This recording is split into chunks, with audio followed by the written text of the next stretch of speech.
Gender pay gap reporting asks organisations to publish statistics on their gender pay gap, but it isn't just about publishing those statistics. It's also about communicating what you find, letting people know what your take on your gender pay gap is, why you think you've got a gender pay gap, and what you're going to do about it. So it should produce a sea change in the way in which we approach the gender pay gap. It's designed to act as a prompt to you as an organisation to take a very broad brush approach to your gender pay gap and to decide what tweaks you can make to your people systems and your pay systems in order to close your gender pay gap. There's no timescale to this. It takes as long as it takes. The important thing is that over time your gender pay gap should be narrowing. The gender pay gap is much, much broader than a situation of unequal pay. The gender pay gap is about the labour market as a whole, it's about the labour market infrastructure, it's about things as seemingly unconnected with gender inequality as the provision of childcare, which enables you to get out to work, which enables you to get promoted into a better paying job. That affects the gender pay gap ultimately. Equally, some of what goes on in the workplace, the way the pay system is structured, the way pay decisions are made, the way bonuses are allocated, the amount and take-up of flexible working, which are things within a workplace's control, they feed into the gender pay gap. They don't necessarily have anything to do with unequal pay. Unequal pay is very specific. It's about your contract of employment. It means that you have a contractual right to receive equal pay with a person of the opposite sex who is doing equal work to you. So a gender pay gap can be indicative of equal pay problems, but it isn't demonstrative.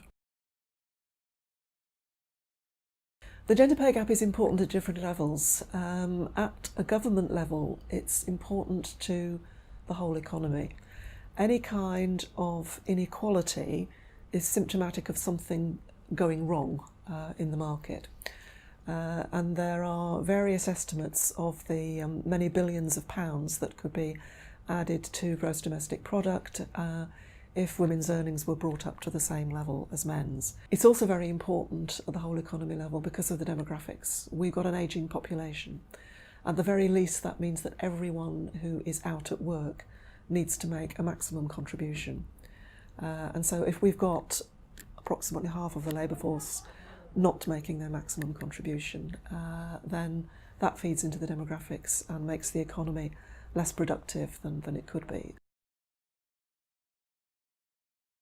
In the middle, and that's, by the middle I mean the level at which this is actually going to have to be delivered, the people who will be responsible for actually measuring and reporting on the gender pay gap. I think the fears are very practical ones. They are, what are we going to say to our employees? How are our employees going to react? How are the unions going to react? How could this be misperceived? Are we going to be blamed for this? Are we going to be blamed in the future? Are we going to be blamed for what hasn't happened in the past? And how are we actually going to get through this and deliver it? There's also a fear about enforcement action. This is not strong regulation. It's intended to be self-regulatory. That was what businesses wanted, and it's what they've got. By self-regulatory is meant that actually it's the fear of reputational damage if you don't do this, or if you don't do it well, that is driving you to do it. And I think that will work.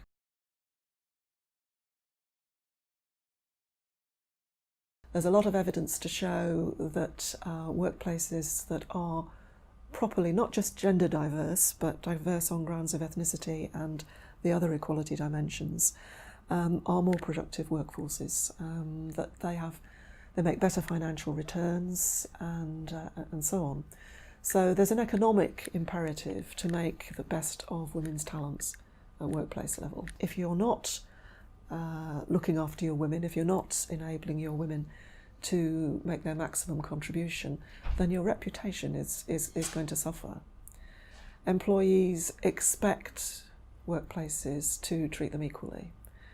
Men, just as much as women, expect people to be treated equally. And so certainly employees expect the gender pay gap to be closed.